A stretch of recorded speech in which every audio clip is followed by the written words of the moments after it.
It is 1:11, and I'd like to call our meeting to order, please. And we'll begin with the roll, and let's please begin at the end with Commissioner Joseph Kringle. Commissioner Joseph Kringle, Buffalo, present. Commissioner Thais Drake, present. Commissioner Eric Garner, present. Carol Shapiro, Commissioner present. Commissioner William Smith, present. Kathy Kiley comes to the board, present. Thank you. Tina Stanford, Chairwoman to the Board, present. And if everyone could keep your voices up just a little bit extra, we've got the air on, and so that may muffle the sound a little bit. Commissioner Agostini, present. Commissioner Capolo, present. Commissioner Alexander, present. And Commissioner Davis, present. Also present from the Board of Parole administrative staff, please identify yourself. Rocio Villa, Executive Assistant to the Board of Parole. Chelsea Asbury, Special Assistant to the Chairwoman. And representing DOC's wonderful Public Information Office, please identify yourself for the record. Thank you. And also doing our audio-visual recording for us, please identify yourself for the record. Thank you, Ms. Colucci. And welcome to all of our guests and visitors and observers for today's board business meeting. It is May 20th, 2019. The minutes from our last board business meeting have been distributed. That meeting was April 22nd of 2019. Hopefully everyone has had an opportunity to review those minutes. And at this time, be happy to entertain a motion with respect to those minutes. Motion has been made by Commissioner Agostini to approve the minutes. Is there a second to that motion? Seconded by Commissioner Shapiro. Any further questions or discussion? All in favor who may vote on those minutes, please indicate by saying aye. Aye. Any abstentions? Any nays? Thank you. That motion to approve these minutes has been carried. With respect to old business, we are still very much engaged in training, and our next training that is planned will be regarding sex offenses, how persons convicted of sex offenses are programmed within the Department of Corrections and Community Supervision, the services that they receive, the information that's in the records for our purposes of our interviews and consideration.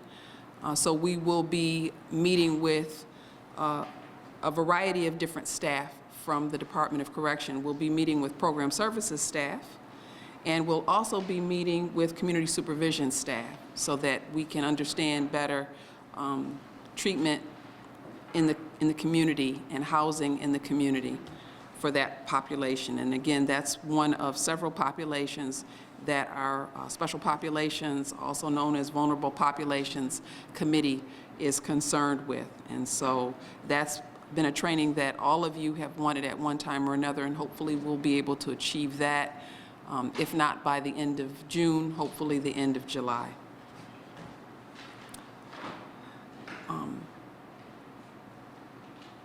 I don't have any other items of old business. I'd like to move into some new business briefly. Is there anything else in terms of old business that anyone wishes to raise? Okay, thank you. I wanted to bring to your attention that the Brooklyn District Attorney's Office has been very actively engaged in charting a new course for their District Attorney's Office. They've published a report and indicated a decision from the District Attorney himself to be more specific in their official statements to the board.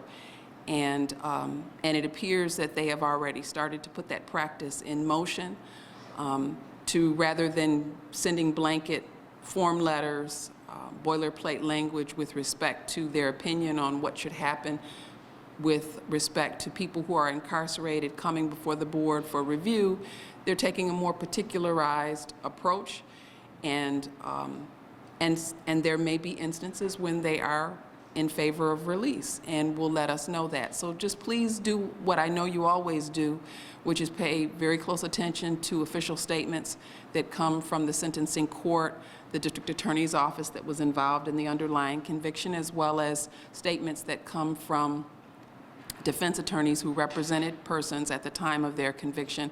These are the official statements that the law requires us to consider. But pay particular attention to that, because you may see things that you haven't seen before from certain district attorneys' offices. As you know, there's been a lot of change in terms of elected officials representing different counties across the state. And so with that, you may see different policies coming forth and different things than what you may be used to. So I just wanted to draw your attention to that.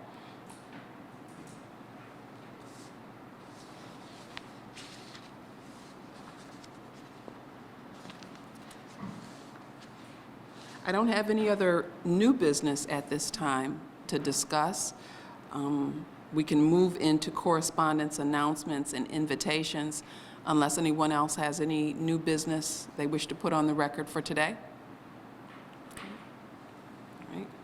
With respect to correspondence, announcements, and invitations, I'm sure you've all received invitations that I have forwarded to you announcing the retirement of a lot of people throughout the Department of Corrections and Community Supervision. Notably, we've got at least one superintendent that's retiring. Associate Commissioner Graziano is retiring. He's very helpful with our accreditation, as you know. So there's a lot of institutional knowledge that's passing out of the agency in the coming months, and we're thankful for their expertise that they've lent to us in the time that they're here. I guess I'm hopeful and optimistic in thinking that they have succession plans in place at the department central office level to put new people who are just as wonderful as the people who are retiring into those positions. But I do want to just sort of wish them all well without naming them all. Certainly those that I'm familiar with and that all of you are familiar with through your travels and attendance at board interviews where the superintendents took a particular interest and made themselves available to you to offer any assistance that they could. And of course, Mr. Graziano for all his help to us in terms of the accreditation process. We certainly wish them all very well.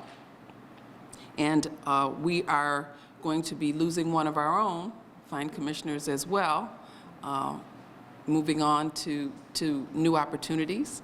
And that is none other than Commissioner Carol Shapiro. This is her last official board business meeting with us. And so I'd like to turn the floor over to her for the comments that she'd like to make. Yeah, I hope you guys bear with me, but I think so many of you know I'm an artist.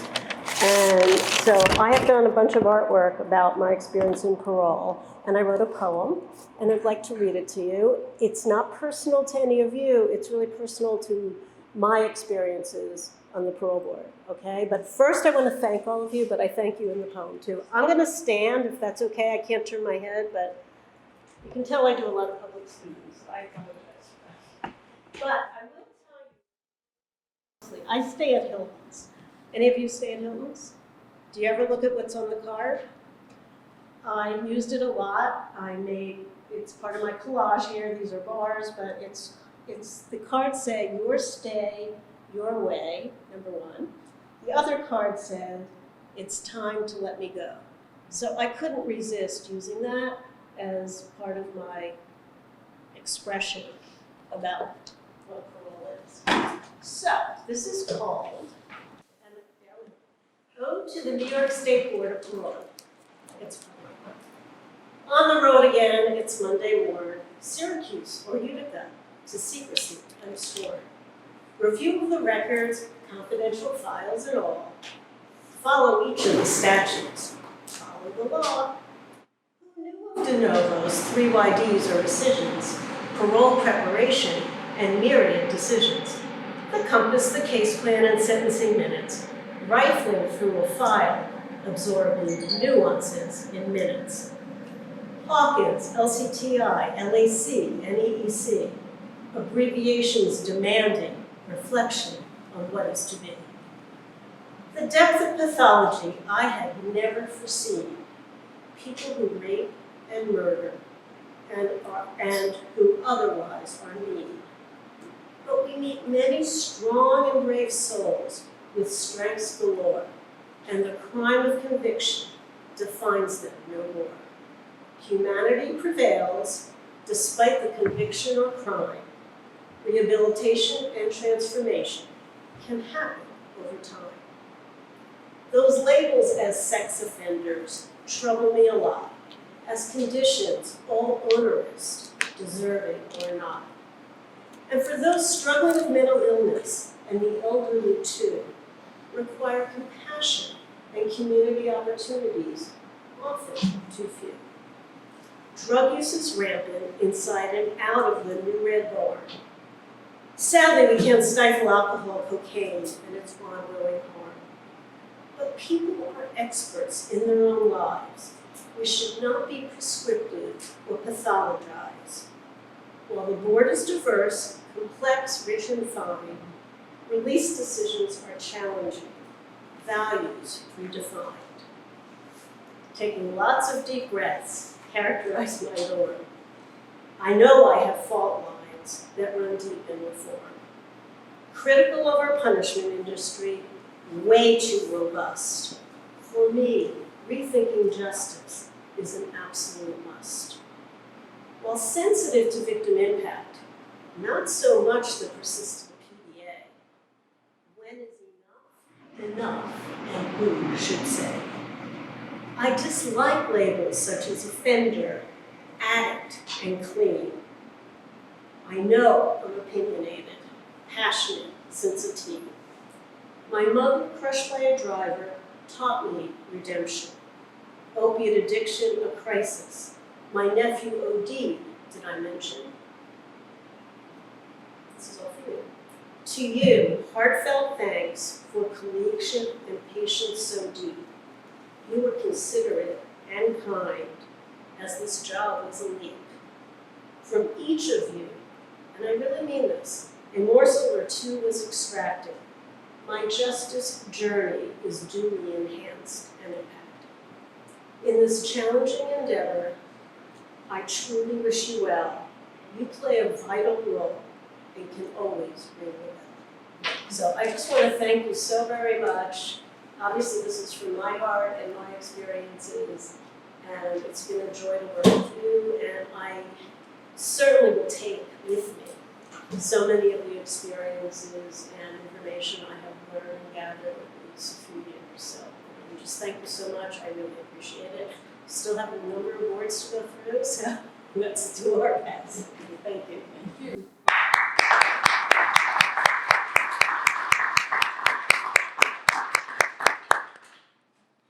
We really have been very fortunate, and I can only speak for the time that I've been here since 2013, to have gifted and talented and educated and articulate and compassionate and intelligent people serving as commissioners. And I thank you for your service. I thank you all for your service. And wish you well, and wish us all well as we go forward without you. I don't have any other announcements or correspondence to share this month. Does anyone else have any other announcements, correspondence, invitations? Okay. Then with that, I would be happy to entertain a motion to adjourn the board business meeting for May at the conclusion of executive session, during which we will discuss particular confidential information for a person who's incarcerated. So is there a motion to adjourn at the conclusion of executive session? Motion made by Commissioner Mark Capola, second by Commissioner William Smith. All in favor, please indicate by saying aye. Aye. Any nays? Okay, thank you.